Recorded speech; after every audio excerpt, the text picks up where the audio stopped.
2주 전에 우리가 하나님께서 가나안 땅을 앞둔 여호수아에게 강하고 담대하라 라는 그런 말씀을 주셨다라는 것에 대해서 들었습니다. 그 말씀은 오늘을 살아가는 우리들에게도 매우 필요한 말씀이죠.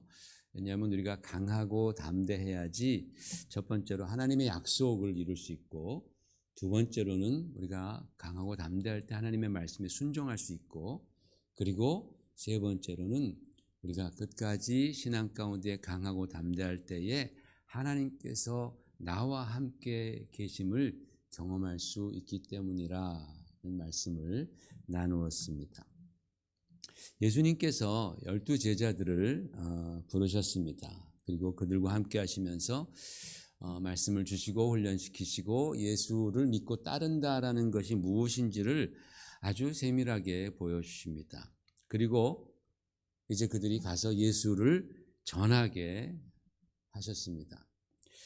여러분, 흔히들 요즘이 예수 믿기 힘든 시대고, 또 요즘처럼 사람들이 예수에 관해서 무관심한 때가 없었다고들 그렇게 말을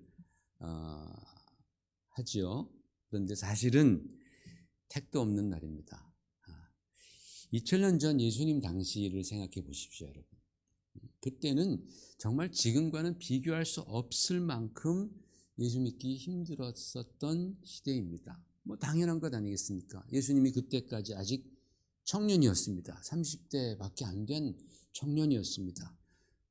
결혼도 안 한 자식도 없는, 여러분, 그런 중동 지역에는요, 결혼 안 하면 그냥 다 보이처럼 여깁니다. 그런 청년이었습니다. 출신 성분도 무슨 뭐 바리새파라든지 사두개파라든지 왕족 귀족도 아니고 나사렛이라는 천대받는 동네 출신이었습니다. 오히려 그런 예수를 높이기는커녕 바리새인들은 예수를 잡아 죽일 방도를 항상 의논했었고, 왕족들도 혹시 예수라는 사람 때문에 민중 봉기가 일어나지 않을까 경계하면서 예의주시하고 있었습니다. 뭐 첩자가 쫙 깔렸었겠죠. 그리고 실제로 예수님께서는 인간적인 측면에서 볼 때, 인간적인 측면입니다. 인간적인 측면에서 볼 때에 그런 종교적 그리고 정치적 저항에 부딪혀서 십자가에 죽임을 당하고 맙니다. 그렇게 예수님은 죽임을 당하시는 거예요.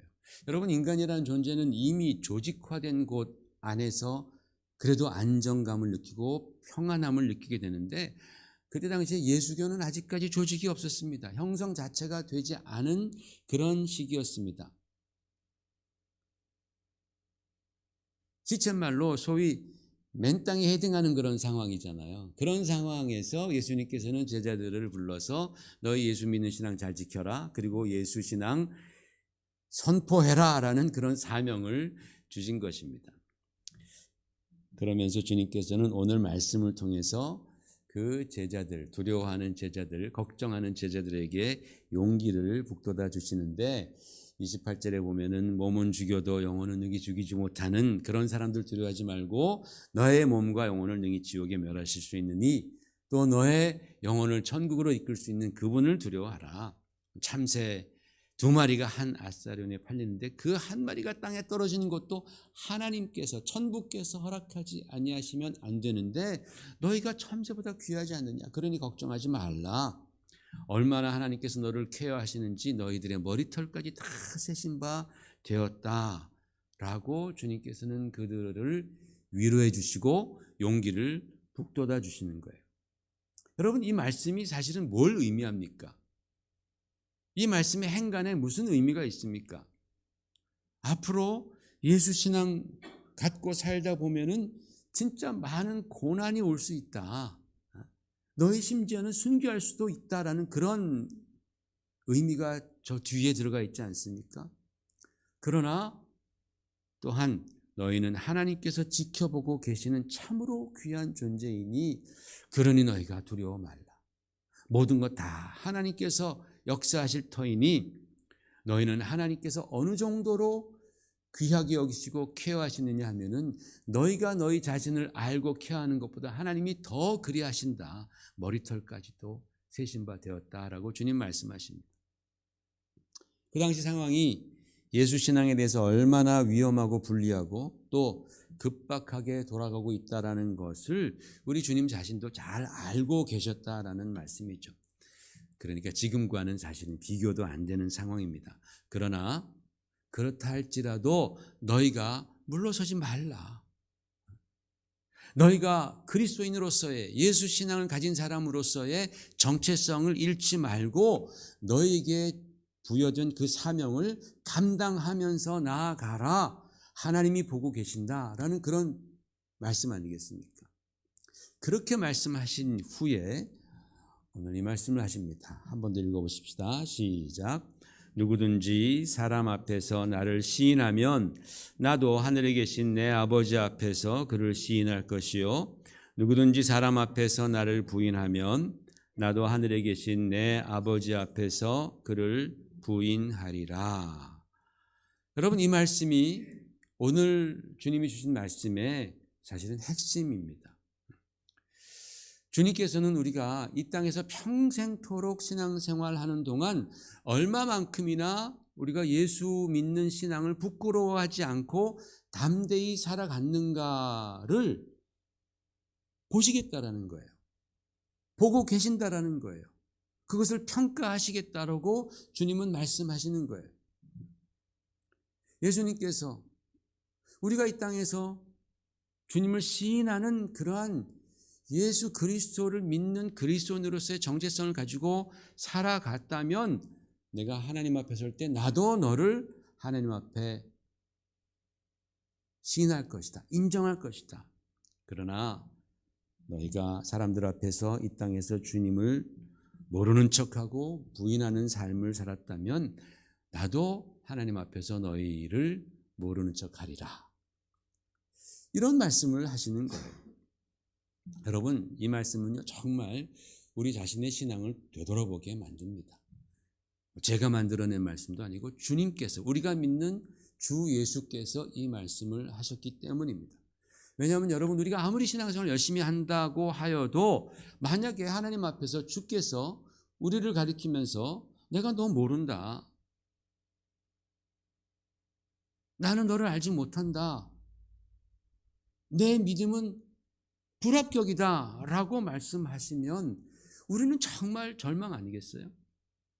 하나님, 제가 성경을 얼마나 많이 읽었는데요, 하나님, 제가 얼마나 예배 드리려고 많은 시간을 투자했는데요, 아무리 얘기해봤자 주님께서 나 너 모른다라고 말씀하시면 이건 절망인 겁니다. 이건 절망 정도가 아니고 그 이후에 영원한 지옥불에 던져지기 때문에 이건 굉장히 중차대한 문제다라는 거예요. 우리는 신앙생활하면서 이 부분에 대해서 꼭 짚고 넘어가야 합니다. 반드시 무슨 일이 있다 할지라도 내 신앙만큼은 주님께 인정받는 신앙이 되어야 하지 않겠습니까? 그렇죠? 내가 믿음 생활하는데 내 신앙만큼은 정말 주님께서 하나님 앞에서 인정해 주시는 바로 그런 신앙, 그 신앙을 내가 정말 끝자리라도 내가 차지해야 되지 않겠냐라는 것이죠. 물론 오늘 이 말씀은 우리에게 정말 여러 가지 질문을 하게 만듭니다. 아마도 가장 큰 질문은 이런 류일 것 같습니다. 17세기에 1600년대죠. 일본은 서양 선교사들이 들어와서 기독교 신앙이 급속하게 전파되었습니다. 굉장히 많은 이제 신도들이 살게 되었습니다. 그 임진왜란 때 보면은 왜 기독교 그 외장도 있었지 않습니까? 그런 사람들이 있었습니다. 그런데 이 토요토미 히데요시의 뒤를 이은 도쿠가와 이에야스가 기독교 신앙이 나라를 연합하는 데 굉장히 방해가 된다라고 그렇게 생각을 했습니다. 그래서 기독교 금교령을 내립니다. 기독교 믿으면 안 되는 겁니다. 그런 와중에 만약에 키리시탄, 일본말로 그리스도인, 그때 키리시탄이라고 말하는데 그 그리스도인, 키리시탄이 발각되면 그 자신은 물론이요 가족까지도 고문과 사형을 그렇게 당하게 하였습니다. 그런 박해와 핍박이 얼마나 치밀했냐 하면은 그때 당시에 5명을 한 조로 묶어서 만약에 그 중에 한 명이 다른 한 명을 키리스탄으로 고발하면 그 사람을 고발하지 않은 나머지 3명도 같이 처벌을 받는 거예요. 그리고 만약에 우리 조가 5명인데 다른 조의 사람이 우리 조에 있는 키리스탄을 1명 고발하면 우리는 5명 몽땅 다 처벌을 받는 거예요. 얼마나 무섭겠습니까? 얼마나 불을 켜고 우리 중에 키리스탄이 없는가 얼마나 살펴봤겠습니까? 그렇게 해서 일본은 그렇게 활활 타오르던 그 기독교의 씨가 완전히 말라버리는 겁니다.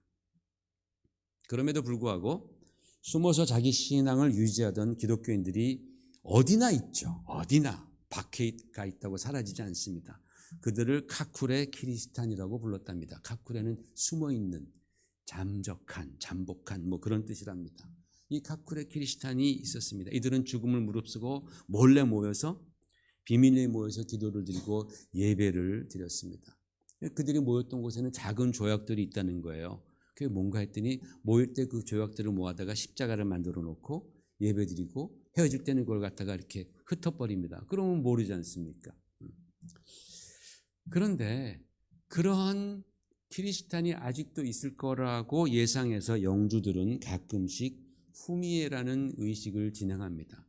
후미에가 뭐냐면은 후미에는 돌판에다가 저렇게 십자가라든지 또는 성상을 조각한 것을 후미에라고 말을 합니다. 그리고 주민들을 모아놓고서 이 후미에를 밟고 가게 합니다. 가끔씩 한 번씩 밟고 가게 하는 겁니다. 밟으면 오케이입니다. 그런데 만약에 조금이라도 그 앞에서 머뭇거리거나 밟지 않으면 그는 카쿠레 키리스탄, 은닉한 그리스도인이 되어서 고문을 받고 죽임을 당합니다. 너무나 많은 그리스도인들이 이 후미에 때문에 순교하는 것을 보다 못한 프랑스한 가톨릭 신부는 자기 자신이 후미에를 밟고 지나갑니다. 과연 그 모습을 보고 그 신부와 그를 따라 자기 가족의 목숨을 건진 사람들, 소위 배교한 사람들이죠. 그런 사람들은 어떻게 됐을까요?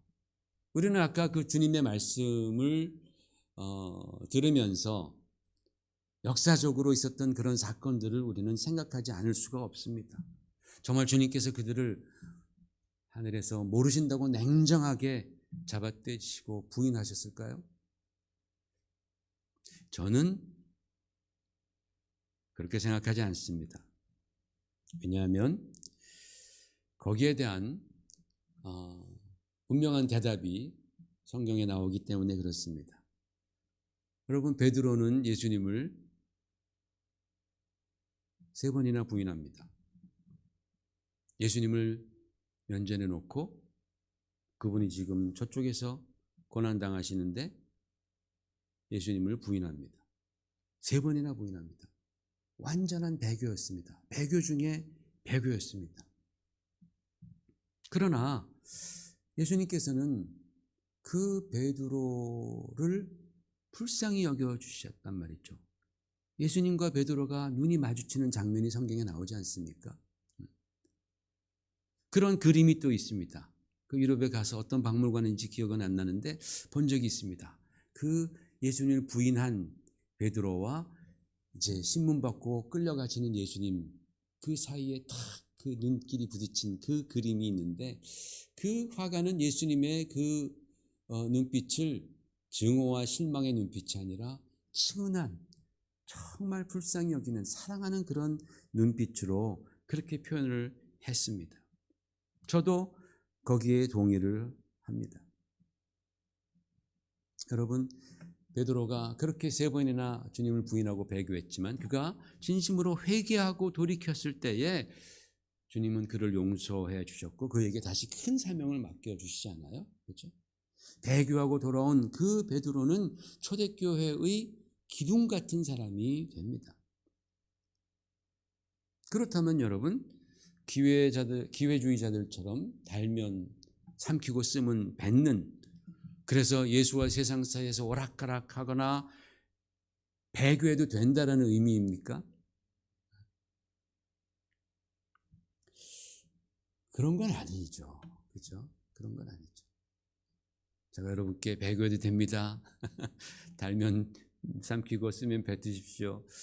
그런 어떤 팁을 제가 말씀드리는 것이 아니고, 오늘 주님이 말씀하신 사람 앞에서 나를 시인하고 결단코 부인하지 않는 그러한 신앙을 잔인한 박해라든지 고문 앞에서 인간의 연약함 때문에, 두려움 때문에 내 의지가 꺾이고 많은 그런 극단적인 상황의 신앙으로 생각하면 안 된다라는 그런 말씀을 하고 싶은 겁니다. 오히려 아까 그 말씀은 정말 평온한 시절, 다시 말씀드려서 오직 내 의지와 판단과 결심, 지금 우리잖아요, 그죠? 오직 내 의지와 판단과 결심으로 내 신앙을 유지할 수도 있고 지킬 수도 있고 내 신앙을 포기하고 버릴 수도 있는 그런 상황 가운데서의 신앙에 관한 가르침이라고 우리는 봐야 합니다. 왜냐하면 그것이야말로 진실된 나의 마음이고 진실된 내 신앙이고 나의 결정이기 때문에 그렇습니다. 그렇잖아요, 그렇죠? 여러분이 신앙생활하는 것 누구의 압력에 못 이겨서 하는 것 아닙니다. 여러분이 혹시라도 아는 사람 중에 그들이 신앙을 떠난다 했을 때 누구의 압력에 의해서 떠나는 것 아니라는 거죠. 요즘은 우리가 완전한 평화와 자유 가운데 내 의지로 결정하고 내가 지킬 수도 있고 포기할 수도 있는 그런 상황이기 때문에 요즘 같은 경우야말로 정말 나의 진심이 우리의 신앙 가운데에 실리는 그런 시기 아니겠습니까? 그렇기 때문에 여기서 주님을 시인하는 신앙이란 것이 단지 교회에 나와서 예배 한번 드리는 것을 말하는 것은 아니다라는 겁니다. 이것은 우리의 삶 자체가, 나의 삶 자체가 주 예수께서 나의 구원자이시고 나의 스승이시고 나의 왕이시고 나의 주인이시라는 것을 내가 받아들이고 그것을 삶으로 드러내는, 즉 나의 삶이 그 자체가 우리의 신앙 고백 같은 삶이 되어야 한다라는 뜻으로 저는 그 말씀을 받아들입니다. 그래서 어쩌면 이 말씀이 우리의 마음을 더 뜨끔하게 한다라는 거예요. 왜냐하면요, 왕왕 사람들은 평소에는 그저 그냥 믿는 둥 마는 둥 설렁설렁 그러다가 뭔가 자신에게 급한 일이 막 닥치고 힘든 시기가 오면 그제서야 막 믿는 척 열심인 척 한단 말입니다. 제가 왜 믿는 척 열심인 척이라는 그런 조금 좀 듣기 거북한 말씀을 하냐 하면, 왜냐하면 그런 힘든 일이 지나가면 금방 또 해이해진다라는 거예요. 금방 해이해지고 금방 또 믿는 둥 마는 둥 내가 언제 그런 열심을 내가 그렇게 냈냐는 듯이 그렇게 또 예전처럼 또 회개한다라는 거예요. 여러분, 그러면 정말 여러분 같아도 그때 그분이 그렇게 열심히던 것이 정말 신앙이 맞나라고 반문하지 않겠어요? 여러분 같아도. 주님은 얼마나 더 거기에 대해서 반문하시겠습니까? 그러나 여러분, 내가 기쁘든지 슬프든지 내가 힘들든지 아니면 좋은 때든지 평안하든지 아니면 어렵든지 그런 것에 상관없이 내가 한결같이 우리의 평소의 삶에서 내가 주님을 시인하는 삶을 살고 있다면 그들의 신앙이 참 신앙 아니겠습니까? 그런 신앙이 우리 주님께서도 인정하시는 그러한 참 믿음 아니겠습니까? 아버지 앞에서 아버지 내가 이 사람 이 자녀의 신앙을 봤는데 한결같더만요. 한결같아요. 주님께서 인정하실 겁니다. 힘들 때가 있었습니다. 조금 신앙이 흔들릴 때가 있었던 것 압니다. 여러분 마치 올림픽 피겨 스케이트 여러분 예전에 김연아 선수 할 때 그때 얼마나 관심 있게 봤습니까? 그때 보면 그 피겨 스케이트 채점하는 그 방법이 그렇더라고요. 채점 심사위원들이 한 10명이 있다면 그 중에 제일 나쁜 점수 그리고 제일 높은 점수 딱 제하고서 나머지 점수 가지고 평균을 내더라고요.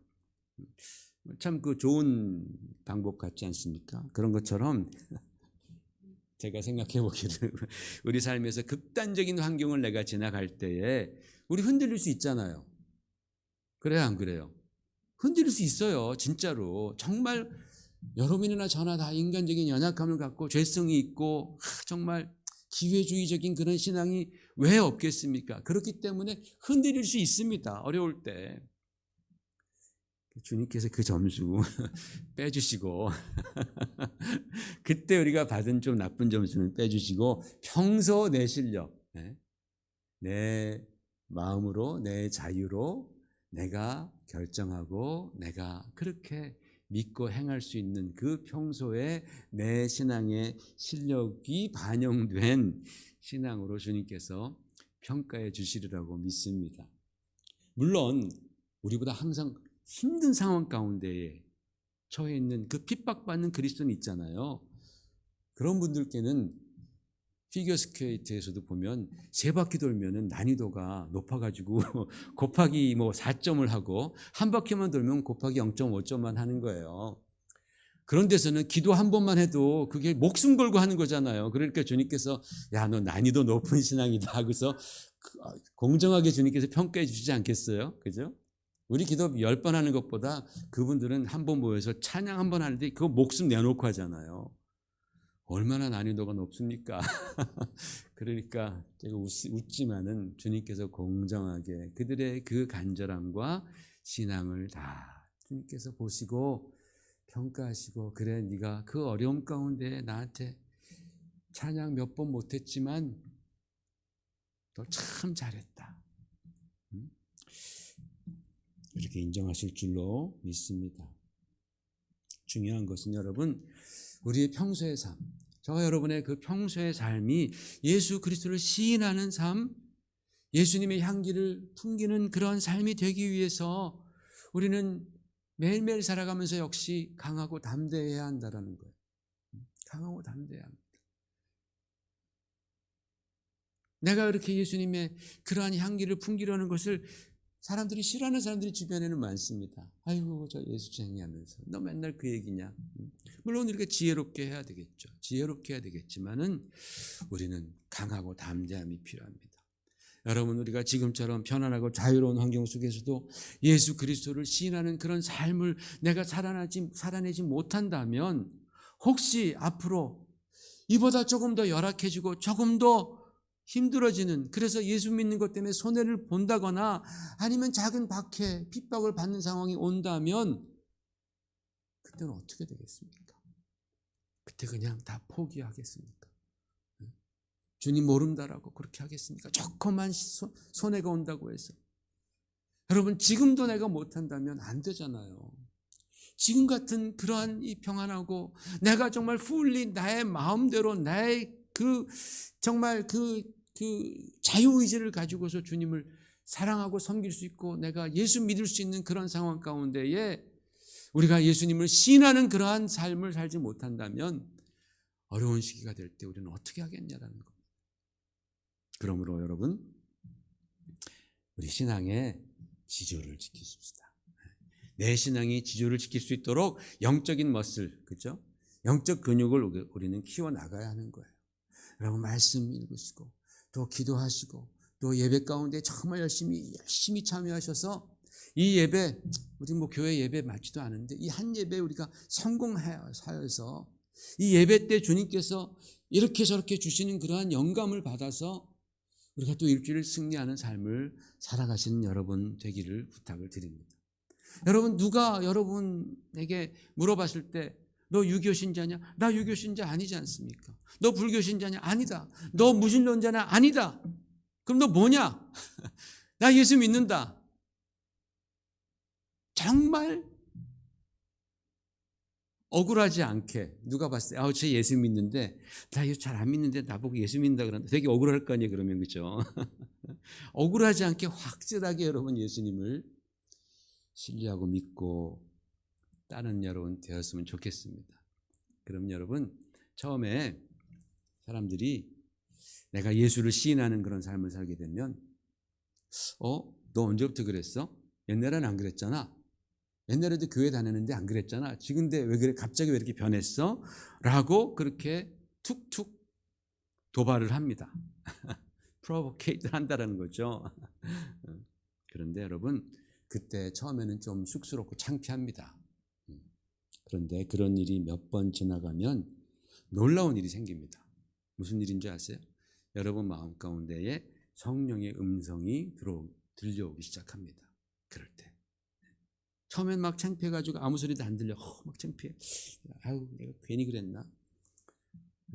그런데 몇 번 그렇게 내가 예수 믿는 그러한, 예수를 시인하는 그러한 삶을 살기 시작하면요, 얼마 있다가 우리 마음 가운데 성령의 음성이 들려오는 거예요. 내 딸아, 내 아들아, 내가 오늘 나를 시인하는 그 고백을 내가 보았노라, 들었노라, 내가 기뻐하노라 라는 그 주님의 음성이 성령을 통하여서 내 마음에 들려오기 시작합니다. 그러면요, 그게 얼마나 기쁜지 몰라요. 너무너무 기쁩니다. 아무도 나한테 그런 말 안 했어요. 우리 귀에는 안 들리지만 내 마음 가운데 성령께서 그렇게 말씀해 주시는 것을 내가 알아요. 기쁨이 넘쳐납니다. 세상 그 무엇과도 바꿀 수 없는 그런 주님의 음성입니다. 그러므로 여러분, 올해 강하고 담대하셔서 예수 그리스도를 시인하는 여러분의 매일매일의 삶이 되시기를 주의 이름으로 축원을 드립니다. 그럴 때 여러분, 주님께서도 우리의 신앙을 인정해 주시고 칭찬해 주시고 복 내려 주실 줄을 믿습니다. 기도하겠습니다.